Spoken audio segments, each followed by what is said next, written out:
यह कहानी एक छोटे से गांव बिड की है, जहां लोग अपनी मेहनत और ईमानदारी से जीवन यापन करते थे। इसी गांव में रघु नाम का एक गरीब किसान भी रहता था। उसके परिवार में उसकी पत्नी और 2 बच्चे थे। रघु के पास एक छोटा सा खेत था जिसमें वह मेहनत करता था। एक दिन रघु अपनी पत्नी सीता के साथ अपने खेत के लिए निकल पड़ा।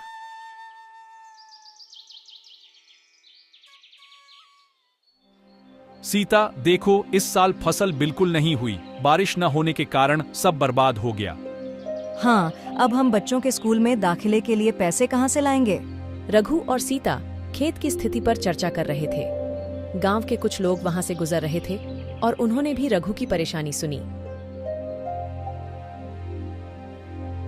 रघु, इस साल मौसम ने हम सभी को धोखा दिया है, लेकिन हिम्मत मत हारो, कुछ ना कुछ रास्ता जरूर निकलेगा। हाँ रघु, भगवान पर भरोसा रखो, सब ठीक हो जाएगा। धन्यवाद रामू काका और गीता दीदी, आपकी दुआओं से ही कुछ हो पाएगा।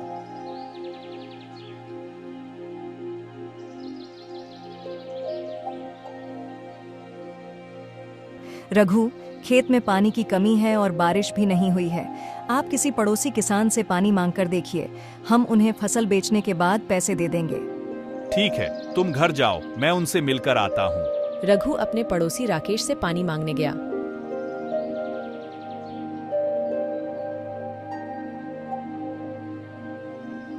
राकेश भाई, मेरे खेत में पानी की बहुत कमी है, क्या तुम मुझे कुछ पानी दे सकते हो? मैं फसल बेचने के बाद पैसे लौटा दूंगा।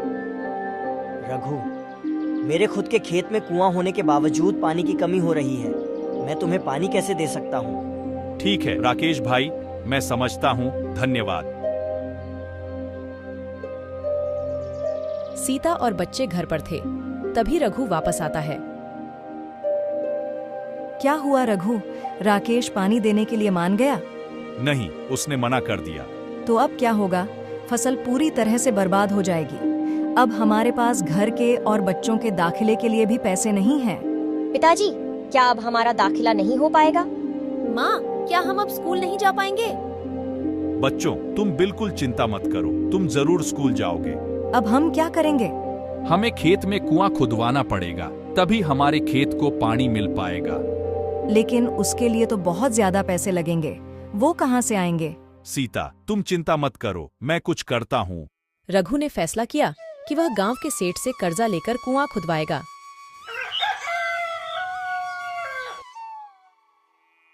सेठ जी, हमें इस साल फसल नहीं हुई, हमें खेत में कुआं बनवाना है, कृपया हमें कुछ कर्ज दें।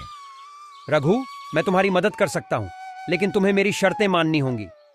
जी सेठ जी, मैं आपकी शर्तें मानने को तैयार हूँ। रघु ने सेठ से कर्ज लेकर खेत में कुआं बनवाया और पानी की समस्या हल हो गई। मेहनत करके रघु ने अच्छी फसल उगाई। सीता, देखो इस बार फसल बहुत अच्छी हुई है, अब हम बच्चों का दाखिला करवा पाएंगे और घर भी अच्छे से चल पाएगा और सेठ का कर्जा भी कम हो जाएगा। हाँ, आपकी मेहनत रंग लाई, भगवान का शुक्र है। बच्चों के स्कूल में दाखिले का समय नजदीक आ रहा था और रघु और सीता अपनी तैयारियों में लगे हुए थे। तभी बच्चे बाहर से घर में आते हैं। पिताजी, हमारे दोस्तों ने नई स्कूल में दाखिला कर दिया है। हाँ, अब हमारा दाखिला आप कब करवाएंगे? बच्चों, हम जल्द ही तुम दोनों का दाखिला नए स्कूल में कराएंगे, तुम चिंता मत करो। सब कुछ ठीक चल रहा होता है। तभी अचानक तेज आंधी और बारिश आने लगती है।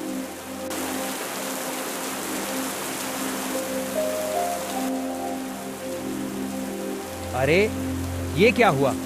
ये मौसम तो ठंड का चल रहा है ना, फिर अचानक इतनी तेज बारिश कैसे हो गई? सच में रामू काका, मौसम ने हमें धोखा दे दिया। इस अचानक आई आंधी और बारिश ने सारी फसल बर्बाद कर दी। ऐसे मौसम में किस तरह खेती करेंगे?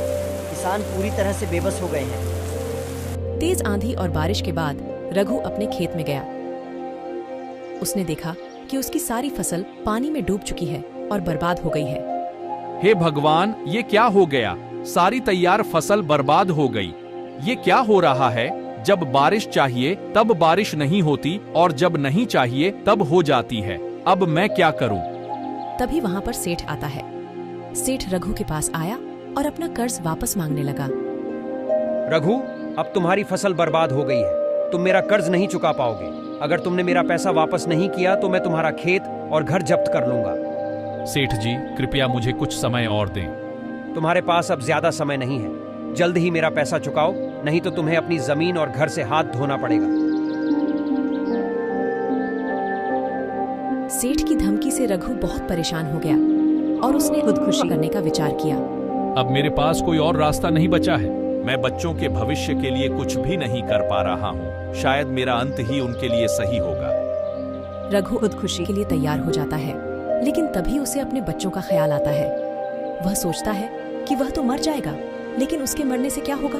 उसका सारा दुख और कर्ज बच्चों के ऊपर आ जाएगा। नहीं, मैं अपने बच्चों को इस तरह नहीं छोड़ सकता। मरने से अच्छा है कि मैं उनके लिए संघर्ष करूं। रघु अपने दोस्त मोहन के पास गया ताकि वह उससे सलाह ले सके। मोहन, मेरी सारी फसल बर्बाद हो गई है। बच्चों का दाखिला कैसे करवाऊं, कुछ समझ नहीं आ रहा। रघु, तुम परेशान मत हो, मैं कुछ करता हूँ। रघु घर वापस आया और सीता को सारी बात बताई। घर में दुख का माहौल छा गया। अब क्या करेंगे? बच्चों का दाखिला कैसे होगा? पिताजी, हमारे दाखिले के पैसे कहाँ से आएंगे? माँ, क्या हमारा सपना अधूरा रह जाएगा? सीता, हमें कोई उपाय खोजना होगा। बच्चों का भविष्य हमारे हाथ में है।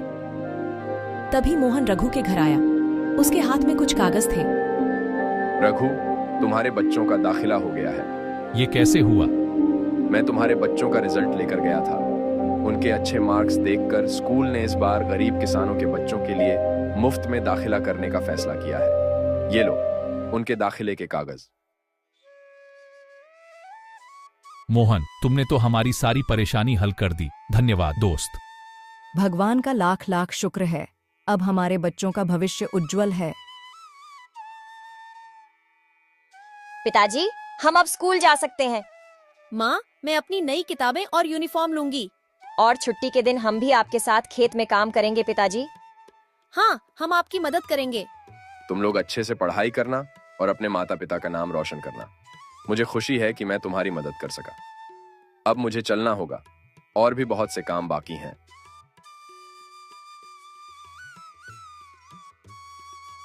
मोहन, तुम्हारा बहुत बहुत धन्यवाद। तुमने हमारे लिए जो किया है उसे हम कभी नहीं भूलेंगे। दोस्तों के बीच धन्यवाद की कोई जरूरत नहीं होती। अपना ख्याल रखना। मैं चलता हूँ।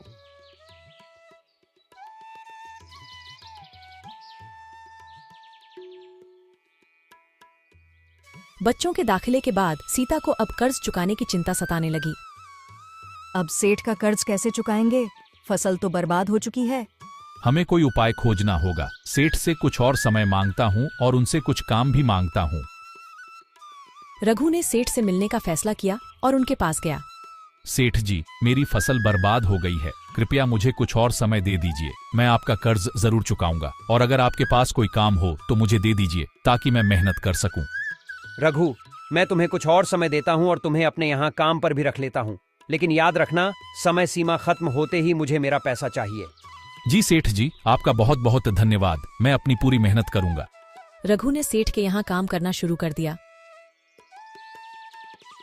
साथ ही अपने खेत में भी मेहनत करने लगा। धीरे धीरे उसने सेठ का कर्ज चुकाना शुरू किया।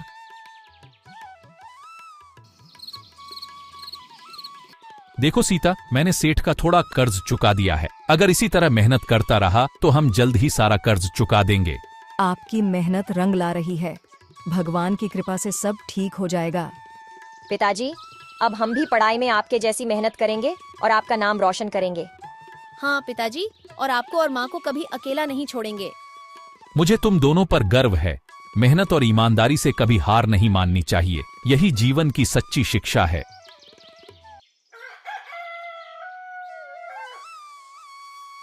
रघु की मेहनत रंग लाई और उसने सेठ का सारा कर्ज चुका दिया।